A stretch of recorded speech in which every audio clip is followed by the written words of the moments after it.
প্যারিসের এক চার্চে একটি বিবাহ অনুষ্ঠানের আয়োজন চলছে। কন্যাপক্ষের সকলে কনেকে নিয়ে আগেই উপস্থিত হয়েছে। পাত্রপক্ষের অনেকেই উপস্থিত, শুধু বর এখনো এসে পৌঁছায়নি। সকলেই অধীর উৎকণ্ঠায় অপেক্ষা করছে কখন বর আসবে, কিন্তু বরের দেখা নেই। চার্চের পাদ্রীও অধৈর্য হয়ে ওঠে। কনের বাবা পাত্রের এক বন্ধুকে ডেকে বললেন, কি ব্যাপার, এখনো তো তোমার বন্ধু এলো না? পথে কোনো বিপদ হলো না তো? বন্ধু তাড়াতাড়ি বেরিয়ে পড়ল। 2-4 জায়গায় খোঁজ করলো, কিন্তু কোথাও বরের দেখা নেই। হঠাৎ মনে হলো একবার ল্যাবরেটরিতে গিয়ে খোঁজ করলে হতো। যা কাজ পাগল মানুষ। বিয়ের কথা হয়তো একেবারেই ভুলে গিয়েছে। ল্যাবরেটরিতে গিয়ে হাজির হলো বন্ধু। যা অনুমান করেছিল তাই সত্যি। টেবিলের সামনে মাথা নিচু করে আপন মনে কাজ করে চলেছে বর। চারপাশের কোনো কিছুর প্রতি তার দৃষ্টি নেই। এমনকি বন্ধুর পায়ের শব্দও তার তন্ময়তা ভাঙে না। আর সহ্য করতে না পারে না বন্ধু। রাগেতে চেঁচিয়ে ওঠে, আজ তোর বিয়ে, সবাই চার্চে অপেক্ষা করছে আর তুই এখানে কাজ করছিস। মানুষটা বন্ধুর দিকে মুখ তুলে তাকিয়ে আস্তে আস্তে বলল, বিয়ের কথা আমার মনে আছে, কিন্তু কাজটা শেষ না করে কি করে বিয়ের আসরে যাই? বিজ্ঞানের গবেষণায় উৎসর্গকৃত। এই মানুষটির নাম লুই পাস্তুর। 1822 সালের ক্রিসমাস পর্বের দুদিন পর ফ্রান্সের এক ক্ষুদ্র গ্রাম জেলেতে পাস্তুর জন্মগ্রহণ করেন। বাবা জোসেফ পাস্তুর প্রথম জীবনে নেপোলিয়নের সৈন্যবাহিনীতে সৈন্যদক্ষ হিসেবে কাজ করতেন। ওয়াটারলুর যুদ্ধে নেপোলিয়নের পরাজয়ের পর জোসেফ পাস্তুর প্রথম জীবনে নেপোলিয়নের সৈন্যবাহিনীতে সৈন্যদক্ষ হিসেবে কাজ করতেন। ওয়াটারলুর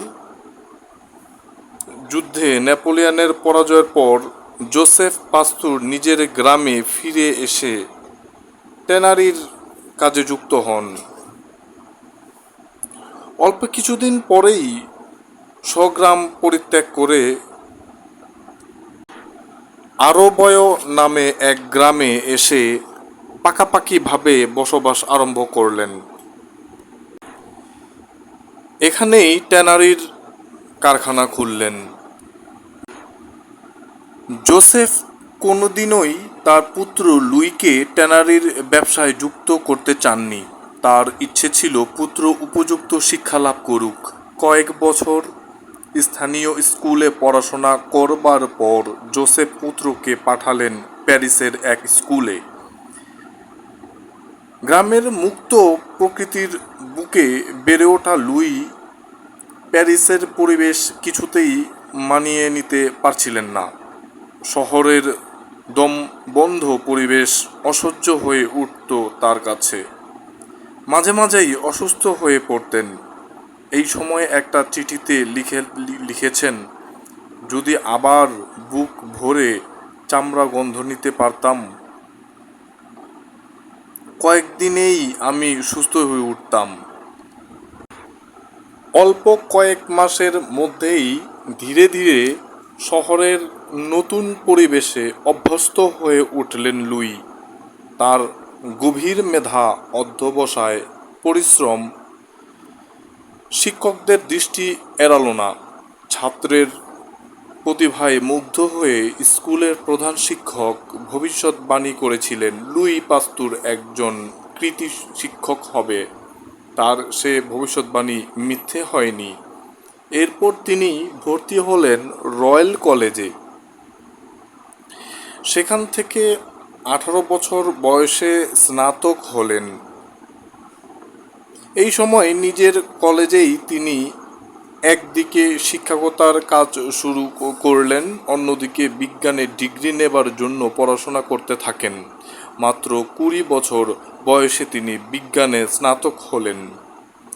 বিজ্ঞানের বিভিন্ন বিষয়ের মধ্যে পাস্তুরের প্রিয় বিষয় ছিল রসায়ন। রসায়নের উচ্চতর শিক্ষা লাভ করতে আরম্ভ করলেন। 2 বছর পর মাত্র বছরের লুই পাস্তুর স্ট্রাসবুর্গ বিশ্ববিদ্যালয়ে রসায়নের অধ্যাপক পদ গ্রহণের জন্য ডাক পেলেন। আনন্দের সঙ্গে এই পদ গ্রহণ করলেন পাস্তুর। এই বিশ্ববিদ্যালয়ের রেক্টর ছিলেন মসিয়ে লরেন্ট। তার গৃহে নিয়মিত যাতায়াত করতে করতে রেক্টরের ছোট মেয়ের ম্যারির প্রেমে পড়ে যান। কয়েক সপ্তাহ পরেই রেক্টরের কাছে বিয়ের প্রস্তাব দিলেন পাস্তুর। মসিয়ে লরেন্টেও অনুভব করেছিলেন পাস্তুরের প্রতিভা, তাই এই বিয়েতে তিনি সানন্দে সম্মতি দিলেন।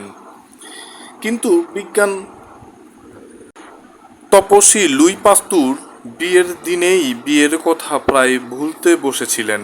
এই মিলন পাস্তুরের জীবনকে সুখ শান্তিতে ভরিয়ে দিয়েছিল। স্ত্রী ম্যারি ছিলেন পাস্তুরের যোগ্য সহচরী। স্বামীর সর্বকাজে আজীবন তিনি সাহায্য করে গিয়েছেন। একবার ফ্রান্সের যুবরাজ স্ট্রাসবুর্গ বিশ্ববিদ্যালয় পরিদর্শনে এলেন। সেই উপলক্ষে বিরাট আনন্দ উৎসবের আয়োজন করা হলো। বিশ্ববিদ্যালয়ের সমস্ত শিক্ষকরাই তাদের পরিবারের লোকজন নিয়ে সেই আনন্দ উৎসবে যোগদান করল। শুধু পাস্তুর তার গবেষণাগারে আপন কাজে এত আত্মমগ্ন হয়ে গিয়েছিলেন, ভুলেই গিয়েছিলেন বিশ্ববিদ্যালয়ের অনুষ্ঠানের কথা।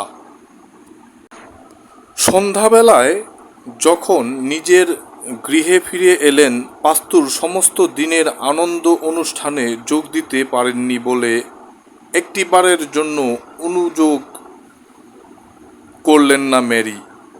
স্বামীর সাধনায় নিজেকেও উৎসর্গ করেছিলেন তিনি।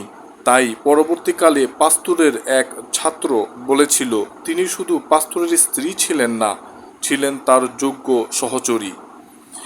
1854 সালে মাত্র 32 বছর বয়সে পাস্তুরকে লিলে বিশ্ববিদ্যালয়ে বিজ্ঞান বিভাগের ডিন এবং প্রধান অধ্যাপক হিসেবে নিযুক্ত করা হলো। লিলের বিস্তৃত অঞ্চল জুড়ে অসংখ্য মদ তৈরির কারখানা গড়ে উঠেছিল। এই মদ থেকে সরকারের সবচেয়ে বেশি রাজস্ব আদায় হতো। কিছুদিন যাবৎ সকলেই লক্ষ্য করছিল কারখানায় প্রস্তুত মদের একটা বিরাট অংশ সম্পূর্ণভাবে বা আংশিকভাবে গ্যাস হয়ে নষ্ট হয়ে যাচ্ছে। এতে শুধু কারখানার মালিক নয়, সরকারেরও ক্ষতি হচ্ছিল। এর কারণ অনুসন্ধানের ভার দেওয়া হলো পাস্তুরের উপর। একদিন তিনি একটা মদের কারখানায় গেলেন। সেখানে বড় বড় চৌবাচ্চায় মদ ঢালা হতো। একদিন থাকতো ভালো মদ, অন্যদিকে খারাপ মদ। দুই মদের নমুনা এনে পরীক্ষা করলেন পাস্তুর। দীর্ঘ পরীক্ষার পর লক্ষ্য করলেন ভালো মদের মধ্যে অতি ক্ষুদ্র গোল এক ধরনের পদার্থ রয়েছে এবং খারাপ মদের মধ্যে লম্বা ধরনের ক্ষুদ্র পদার্থ রয়েছে। পাস্তুর সিদ্ধান্তে এলেন কোনো পার্শ্ব পারিপার্শ্বিক প্রভাবে গোলাকৃতি পদার্থটি লম্বা আকারে ধারণ করছে, আর তারই ফলে ভালো মদে গ্যাস সৃষ্টি হয়ে নষ্ট হয়ে যাচ্ছে। শুরু হলো তার গবেষণা। দীর্ঘ 10 বছর সাধনার পর তিনি সিদ্ধান্তে এলেন বাতাসের মধ্যে রয়েছে অদৃশ্য জীবাণুর দল, যারা ভালো মদের সংস্পর্শে এসে তার মধ্যে পচন সৃষ্টি করছে। এতদিন ধারণা ছিল এই সমস্ত জীবাণুর জন্ম আপনা থেকেই কিংবা কোনো অজৈব পদার্থ থেকে হয়। এই প্রচলিত ধারণা ভেঙে তিনি জন্ম দিলেন এক নতুন ধারণার।